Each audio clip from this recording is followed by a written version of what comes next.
Hello, my wonderful people on TikTok.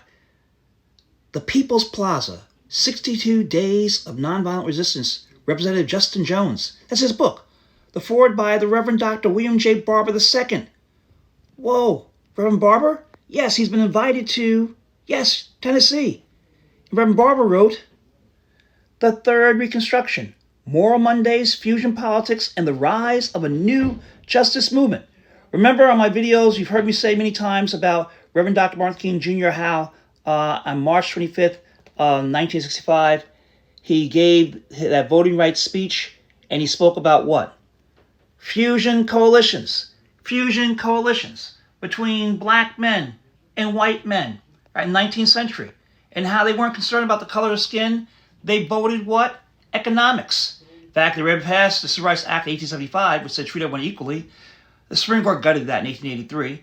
And the Civil Rights Act of 1964, signed on July 2nd, 1964, Dr. King said that that was weaker than the 1875 Civil Rights Act. What happened to black men and white men voting together in fusion coalitions?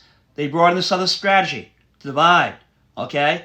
And please watch my video with Cornell Belcher, where he talks about how they use that Southern strategy to scare white people in the November 2022 election.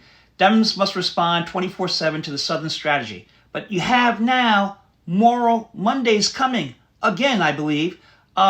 Please go to the poorpeoplescampaign.org, poorpeoplescampaign.org, and look at Reverend Dr. Lisfield Harris and Reverend Dr. William J. Barber II, and you'll see, take a look here, you'll see poorpeoplescampaign.org, the Souls of Poor Folk auditing America's 50 years after the People's Campaign challenged racism, poverty, the war economy, militarism, and our national morality.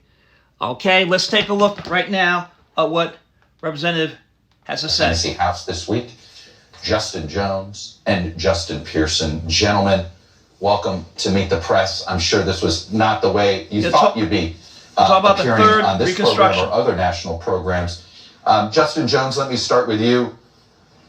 I know you met with Vice President Harris, you met with President Biden. What was their message to you, and what did you hear from them?